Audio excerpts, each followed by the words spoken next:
All right, let's go see why I got banned from Australia, and I'll show you the email as much as I possibly can. Glad to be back. Glad to see everybody, and long live love speech. Let's go see. All right. Here's Sky News Australia. Now, Home Affairs Minister Tony Burke has serious questions to answer tonight after American streamer known as SNEAKO, a man recorded praising Hitler, pushing anti-Semitic bio and being banned from major social media platforms, was given a visa to enter Australia. This is the same government that has blocked Israeli figures like... Can she talk a little bit faster? It's like, it's brutal. It's just, is this slow? Have I trained by, am I streaming too much or something? Or is she speaking in like 0.5? Simcha Rothman, Hillel Fuld and Ayelet Shaked from coming here. Yet somehow, thanks for the 5 subs. This extremist man, along with others, has made it through the visa vetting system and is now travelling the country. And it gets worse. One of the first people SNEAKO met with here was Ahmed Harachi. No! Why they let SNEAKO into Australia? No! SNEAKO! No! Why SNEAKO? No! The Muslim undertaker. He's the father of a convicted ISIS Buran Harachi. Buran is currently serving 34 years in Goulburn Supermax for offences including a horrific racial attack on a white Australian ex-soldier in prison. He carved the ISIS slogan, eye for eye, or E for E, meaning eye for eye, into his victim's forehead with a razor after waterboarding him with hot water and breaking his sternum. The images are online and they're horrific. Now, to be clear, there's no... Yeah, look, Sky News, you know what images are horrific? The genocide we saw in Gaza. Not to bring everything to this, but it's if I'm going to hear one more Zio Shill talk about horrific images, like, it's just so repetitive, the same script over and over again. Let's break it down. Do they really think that I'm a terrorist? No. They're against the fact that I criticize Israel. Candace Owens was also banned from Australia. They need to find a reason to make people, but nobody believes it. I didn't know this stuff about him. I met him because he was at a janazah prayer. The first thing I did when I touched down, they said, hey, go to a funeral.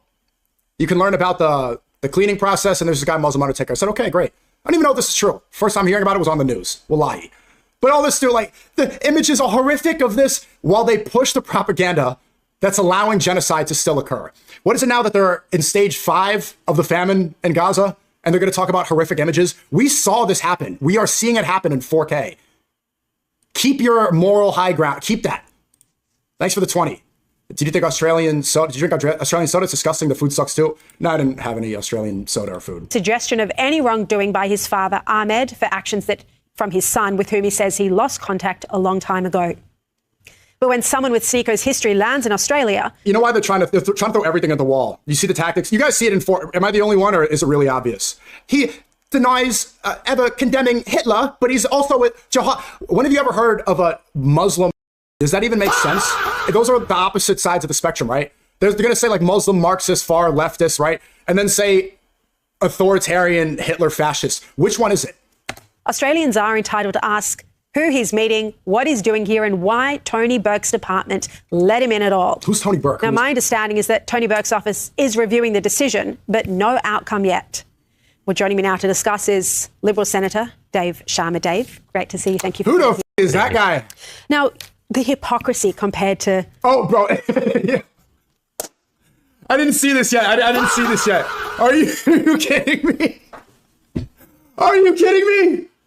Do you think this is helping you? Like, okay, look, you're really upset about anti-Semitism.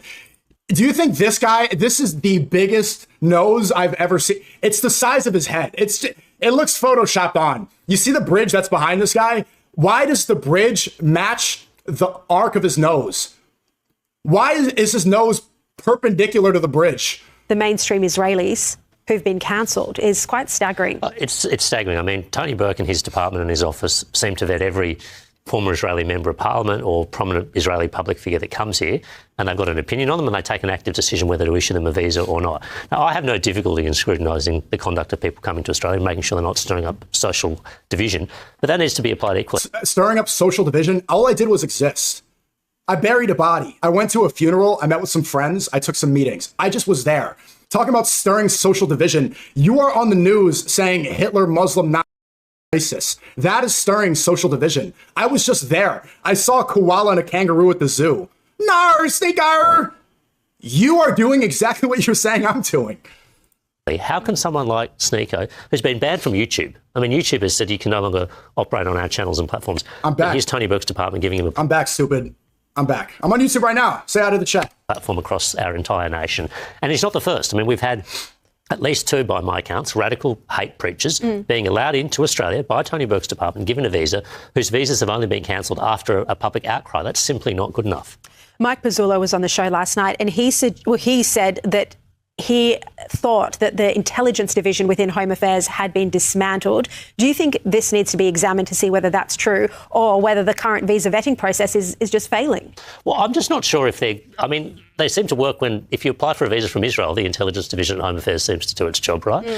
Why is it not being used to target people coming from other areas with equally or potentially more abominable views? I mean, I think this is a question of priority and direction from the minister. He's got a vast department. The Home Affairs department is vast. So what it seems like is they just have political disagreements with Tony Burke or whatever. This is probably divisive politics. Like, he's on the left, he's on the right, and they're trying to find a way to get digs at Tony Burke. They're using me as a pawn to try to slander their political opposition. It seems to be able to do its job properly in some situations. Why is it continuing to drop the ball? Also, look how crazy it's getting. Anyone's saying like, oh, you got banned. Look, they're comparing me to literal IDF, saying Israelis fighting in the IDF can't come into Australia. I haven't served. I haven't killed anybody. I've never committed a crime. Why am I even put in the same category as literal, as actual murderers? Isn't that insane? I'm a controversial streamer to Australian news is within the same category as actual terror. Thanks for the 20. Jewish emergency distractor. Appreciate it. In these sorts of scenarios. Although when you say do its job properly, I mean, you could argue that they're the wrong decisions. Oh, yeah, I mean, I would disagree with them, but Yes. they seem to be able to scrutinise people before they come to Australia when it suits them. But when these sorts of people come in, they only fess up after a public outcry begins, and they only review the facts of the case and the circumstances after people, like your show, like other journalists, raise concerns and say, why has this been allowed to happen? And maybe You're right. I saw someone in the chat said boomers will believe this. Yeah. Their target demographic is boomers. The majority voting bloc in America, and probably Australia, if they're using the same rhetoric, is the boomers. The boomers that just won't leave us, like, they just won't go away. This is who votes in the majority of our politicians in the West. They don't have the youth. This is the white pill. This is where we can be optimistic. Are we fighting a losing battle right now? Absolutely. But the future is bright because Gen Z is aware. Everybody's watching this right now. This is ridiculous to everybody who's seen this. The tactics are clear. The narrative is there. Everybody sees the hypocrisy and the double standard. This will not work on Gen Z. It won't work on the Zoomers. The boomers, as long as they're here, they might like it. Sneaker.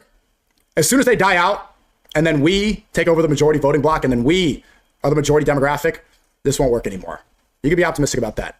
Thanks for the 50. I said, I noticed that no, the Jews are responsible for all the mess, but side anyway with them because they would rather see Muslims suffer. Everything is getting more expensive and they blame the victim. And side with the perpetrators, losers. Thank you, yeah. maybe that's why they're not cancelling it, because at the moment, it's only Sky News reporting this. No one else. Oh, no, it's only Sky News. It's hidden information. What are the comments?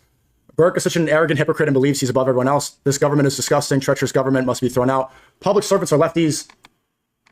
Yeah. The government needs to be held accountable for their actions. Yeah. Everybody, look at the YouTube comments. Everybody's aware. No other media outlets reporting this. Maybe Tony Burke's office just think they can get away with it. I don't know. It seems to be that the only thing that gets action out of his office on these issues is sustained media pressure. Yeah. I want to turn to the rate rise today. You heard what Michelle Bullock had to say. Do you think there is concern that the government's So it seems like that's the whole segment. Seems like that's it. Oh, and then look at this. Look at the next news story. Terror drills run at Jewish schools. Okay. Okay. Australia, like, is there? There's just it's so obvious. And look at the article they posted. Home Affairs Minister Tony Burke has urged to pick up the ball, allowing a controversial streamer who praises Hitler into Australia after barring Israel's Knesset members and media personalities. So you can probably it's just clear who's applying pressure and what this is all about. I don't know if you could read the article, but I mean, look at how they're trying to do everything at once. You see, look at the picture they choose. Look at the picture. It's me and Medina Ramadan wearing a kufi. I look good. Nice though, and this is Masjid Nabawi. This is the Prophet's mosque. But they're also saying praises Hitler. So this is, I guess, their new method, praising Hitler. I don't even know if I should, like, am I allowed to do this on YouTube? Can I have this here? I want to go into the email, but okay, YouTube, come on over to Kick. I don't think I could do this on YouTube, to be perfectly honest with you. Let's go show you why they said I'm not fit to join, to be in Australia. You said you're right. It's just run by Zionists. Leaders are just corrupt in general and are literally selling us citizens. They're comparing you to Israel and associating you with ISIS. Yeah, but look at what it does. This puts my life at risk. This is why I said earlier why I have to think about mortality, why I have to think about potential assassination. The rhetoric from the news associating me with Hitler, with ISIS, with horrible, controversial streamer, saying my character's unfit.